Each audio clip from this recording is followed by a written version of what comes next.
I do remember going through elementary school when we'd have these time tests for multiplication, subtraction. I was never the best. I was just kind of guessing my way through it to hopefully not look too bad and not to be in that lower half. I was smart enough to always be in the upper half though, but never in the top 20 percentile.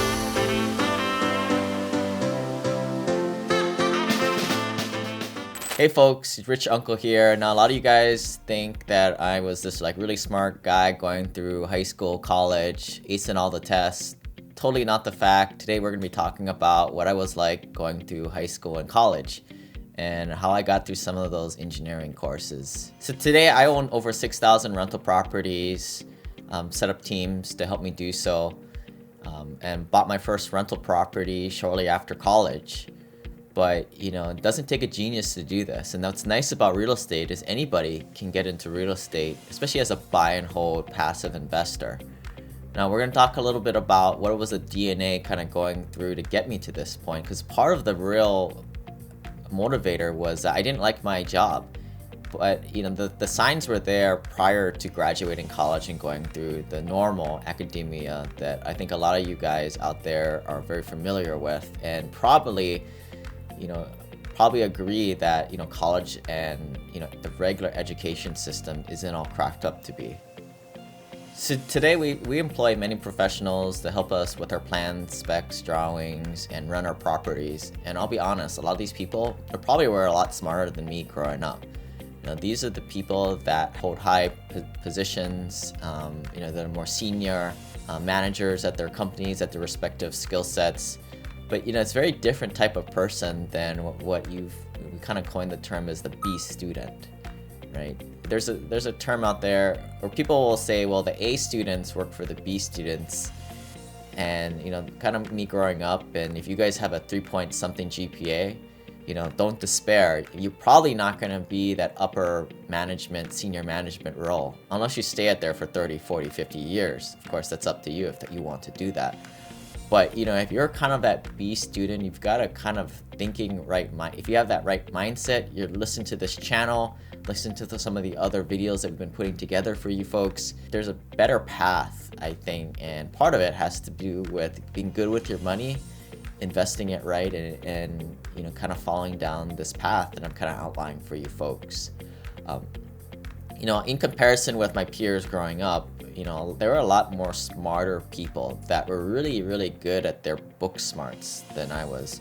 We recently went out and tried to hire some folks, and we put them through a COG test, a cognitive test. And I actually, went through the test myself just because I wanted to know what it was. And what I realized is I'm actually really, really slow at this type of stuff, which is very similar to like an IQ test if you guys have ever taken that type of stuff. I'm not the person who kind of, beats a lot of these tests, and neither was I back in elementary school with SATs. When I did my SATs in elementary school, I was never able to, I didn't have time to read the passage. So I just went straight to the questions and kind of filled in the answer without even read the reading comprehension part. That was the kind of student I was. As far as, like math, I mean, maybe I was okay at math. I know my parents sent me to Kumon when I was a small kid, and that probably brainwashed me or allowed me to do arithmetic faster than my peers at the time.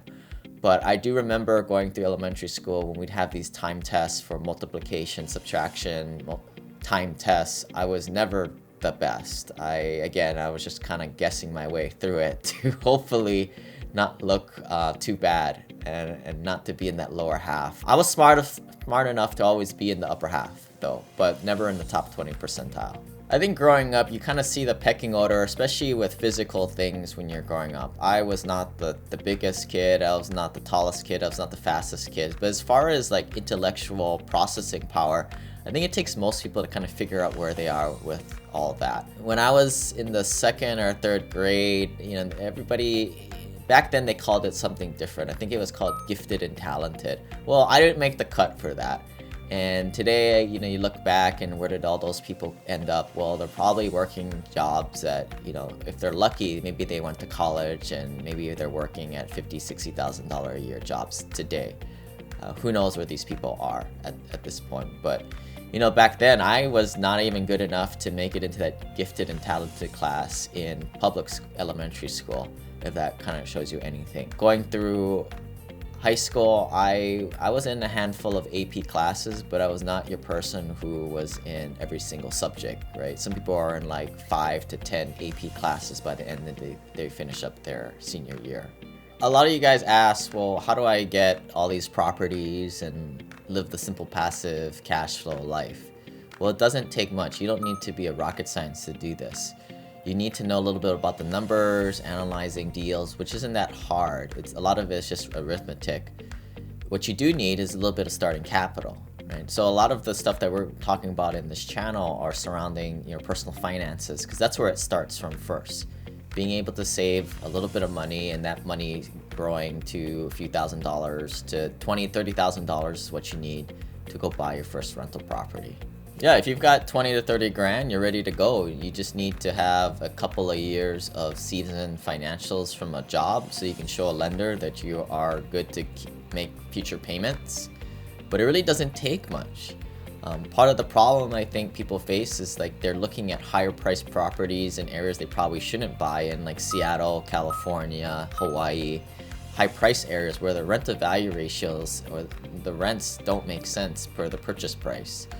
A lot of the properties we'll focus in on for new folks are $100,000 properties, simple 3-bedroom, 2-bath, 12 to 1,400 square feet, that rent for $1,000 a month, and you've got to put down that 20% down payment, which is how I get that $20,000 to $25,000 starting capital that you need. So, let's just say you have that money saved up. Good for you, right? I mean, I think a lot of people starting out, you may not make the greatest salaries, but it's all matters what you save and what you keep at the end of the day. So you've checked that box already. The next step is going out and getting a bank loan for the majority of that property, the remaining balance, which in this case would be anywhere from $70,000 to $100,000 bank loan.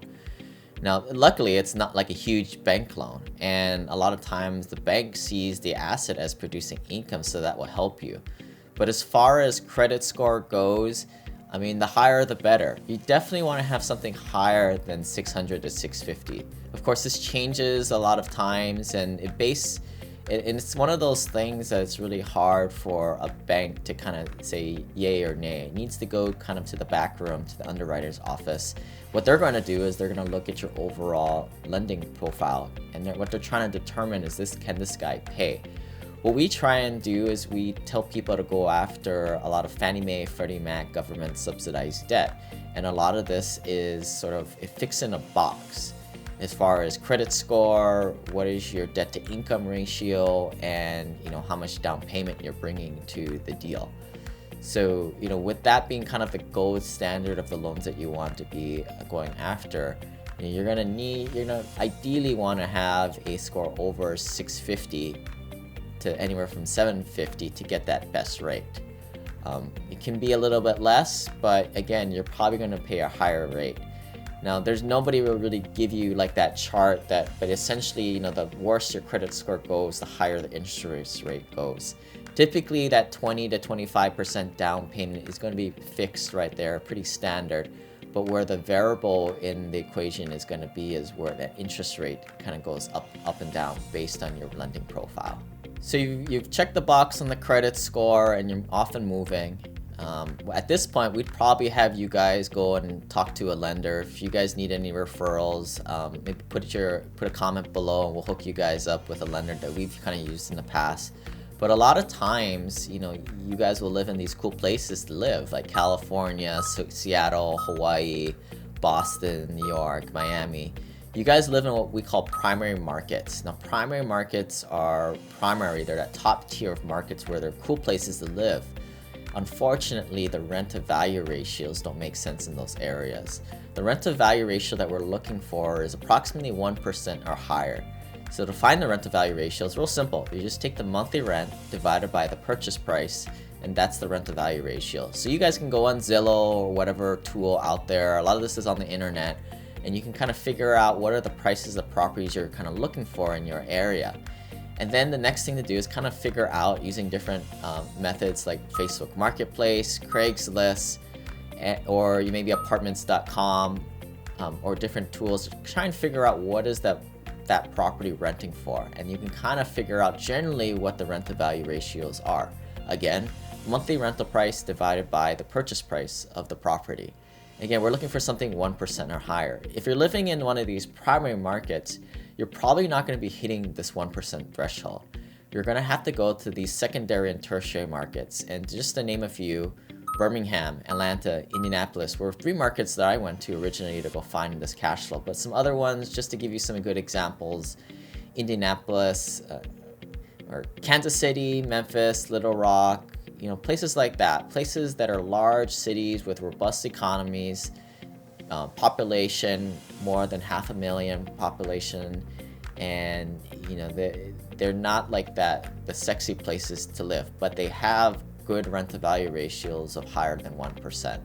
The next thing to look for is you're looking for properties kind of in the middle rung, right below the median purchase price.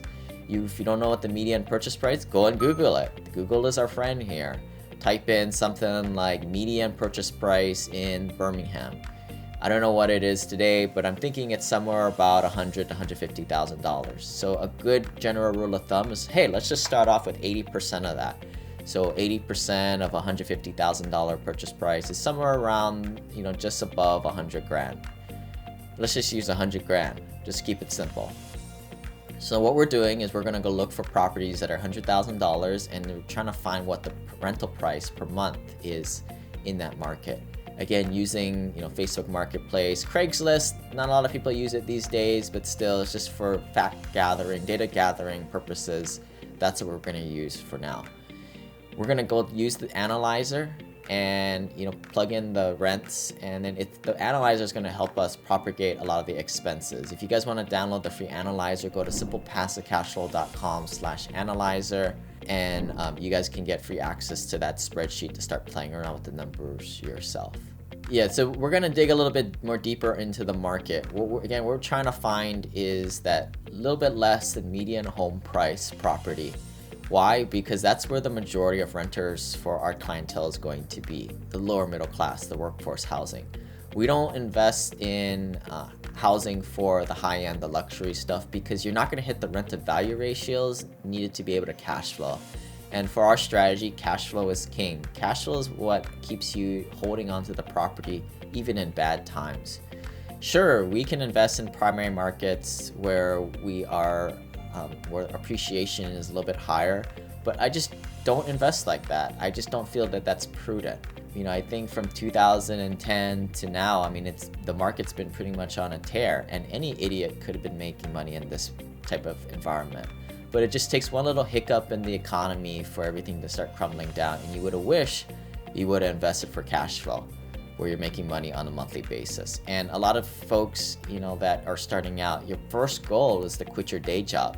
Appreciation doesn't help you quit your day job. Sure, it makes you make a lot of money, which you can go buy more rentals, but it's cash flow. It's that monthly stream of cash flow coming in is what ultimately is going to accumulate so you can replace your income at your day job. So we're looking for properties not in the high end, but also not in the low end, which we call war zone type of properties.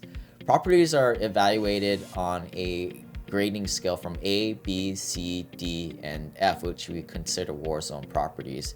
What we want to do is we want to kind of stick to the middle, to the lower middle. So B or C class properties. These are typically properties that are anywhere from the 1990s to the 1950s built, and in more of these B or C markets, or B or C submarkets or neighborhoods.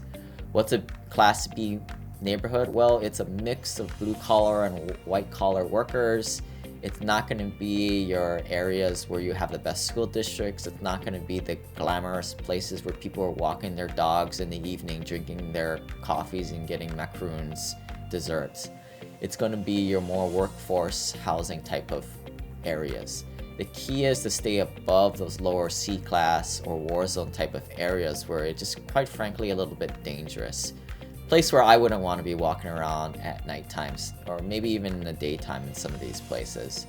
But there's a nice big sweet spot in the middle, and that's the key to find. It's gonna be the place where you find the most cash flow, but also the least amount of headaches. What you'll find is on the low end, and a very common mistake investors will make is they'll go after these low class D or C properties or F properties, and then the rent to value ratios will be big. And you might have a house that rents for $700 that you can pick up for $40,000.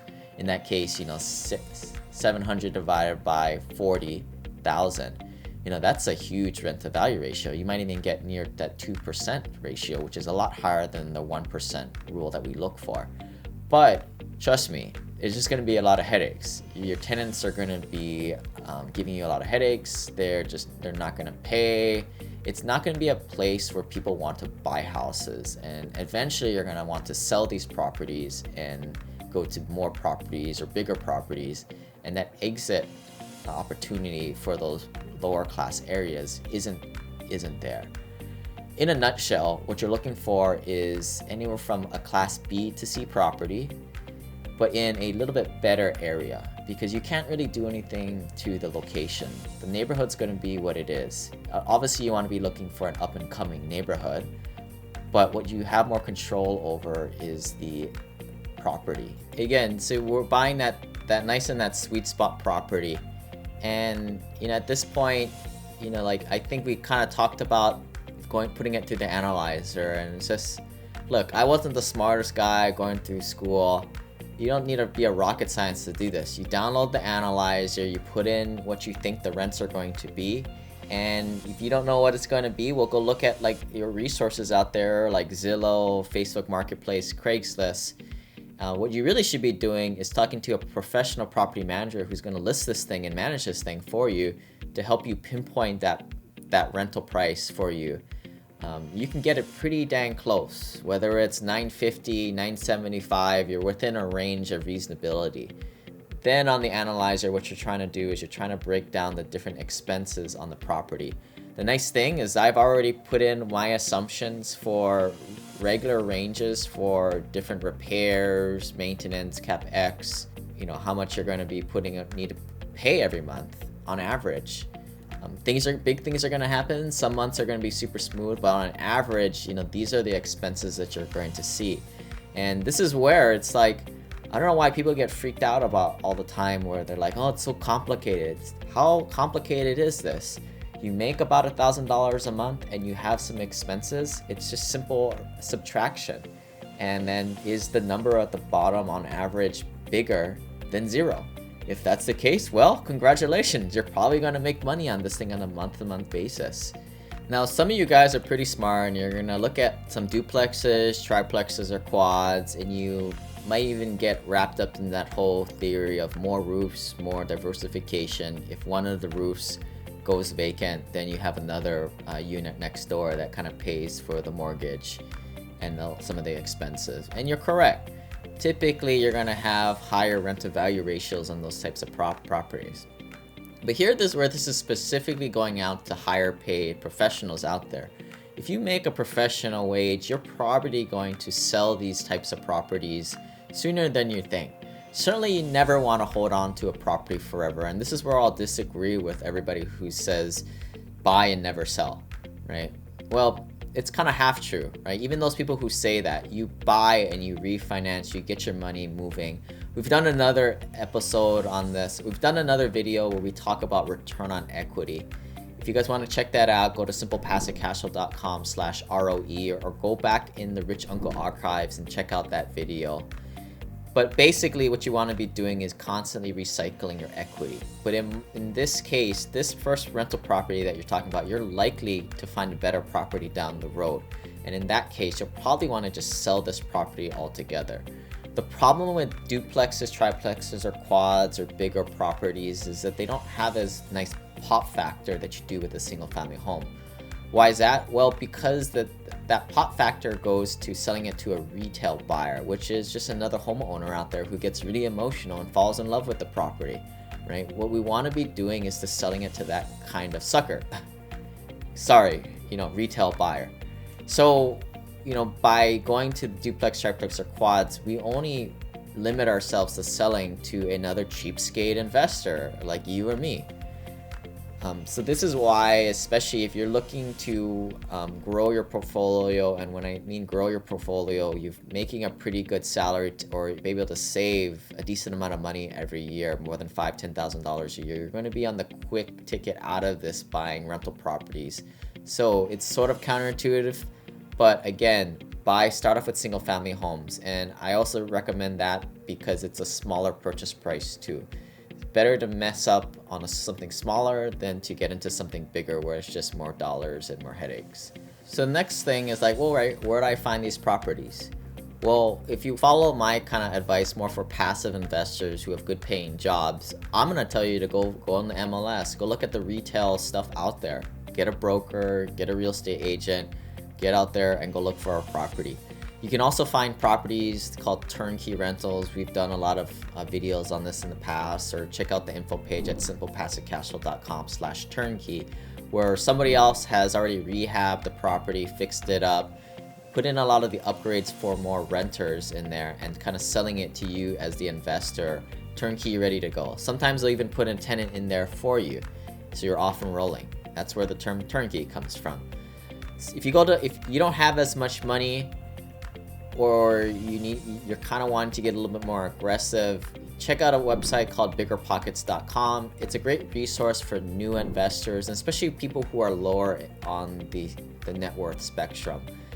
Some of the advice on there is a little misguided. It's very more active real estate investing. And again, if you need to recognize, if you guys have a good paying jobs, you don't want to be doing active real estate stuff. That's for the people on there who are broke, who needs to make money out of nothing. And therefore they have to rely on strategies such as wholesaling properties, where they go around and they try and find those diamonds in the rough, sending out yellow letters, or trying to find people who are desperate to sell their properties so they can buy it at a steep discount. We're not talking about any of that type of stuff. And honestly, I kind of feel like it's a little dishonest to do that type of stuff. After all, what they're doing is they're going after people who aren't the smartest tools in the tool shed, and they're desperate. They're going through divorce, they're going through despair, death in the family, or bankruptcy. People that are, or they're just not aware that they can take it to any other real estate agent or broker to get the best price. I just don't really think it's that honest to kind of go to somebody who's unsuspecting to buy their properties at 50 cents on the dollar, and then now very well they could have just sold it for full price by going to an agent. That's me. I just don't think it's quite ethical, but if that's you, that's all power to you guys. Do whatever you guys want. But the way I see it, just go right to the regular retail market or buy a turnkey rental.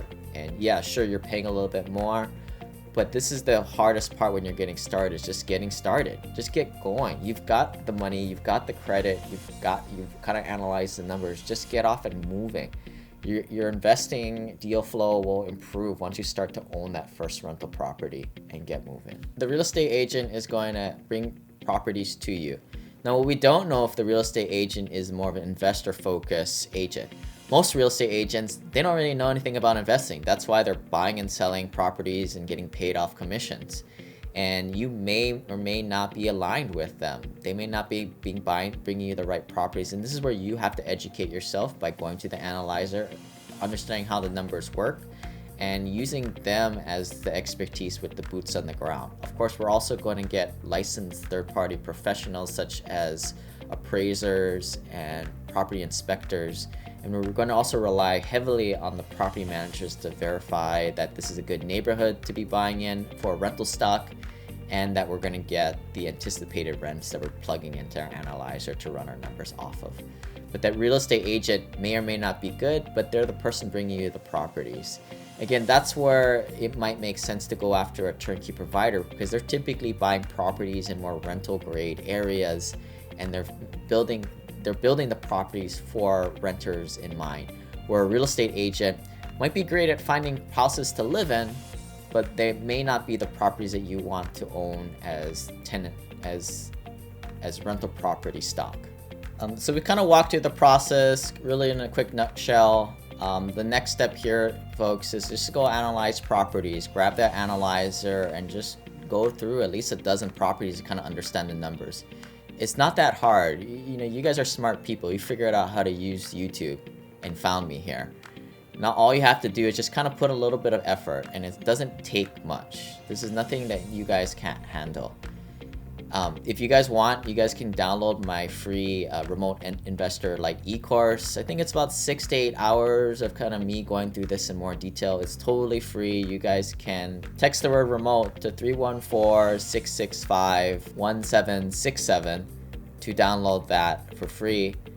And get access to more education to further the process. But folks, this is where we lose most of the people, right? Nobody puts in the effort. And granted, there's a lot of things out there, and that's why we try and keep things really simple.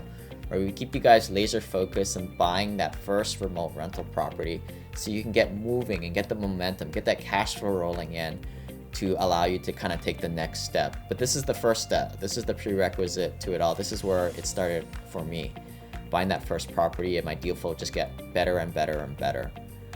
A lot of people, they're just going to give up, right? They're not going to go on Facebook Marketplace, Craigslist. They're not going to pick up the phone and call a property manager or make friends with them. They're not going to call a broker to start getting deal flow. You know, that is the stuff I think you need to do, right? You got to take action. I mean, if you're okay out there in your guys' personal situations where you're making X amount of dollars and you know what's going to happen, you can just put it on a spreadsheet and you know where you're going to be in 40, 50, 60 years. If you want to do what everybody else does, you're going to get what everybody else gets. Investing in the 401k, all that retail marketable securities stuff. That stuff doesn't work in my opinion. I've done videos in the past where I kind of break down the numbers where you're making 3, 4, 5 times as much money every single year doing it this alternative strategy. But to kind of walk off the beaten path, you've got to kind of educate yourself, and eventually you'll find people on this path, and that's when you're going to start to realize you're not crazy after all. I mean, let's be honest. I thought I was crazy for the longest time buying these properties sight unseen remotely, using remote teams, and houses that cost $100,000 that rent for $1,000 a month. Like, who would have knew, right? But secretly out there, a lot of wealthy people are doing this, and they started this way to kind of move off to bigger and better things. This is the prerequisite at all. Unless you start to do this, you don't get into rental properties, you don't get the tax benefits, all that type of stuff. You can't play all those games that the wealthy do. That will kind of go in subsequent videos.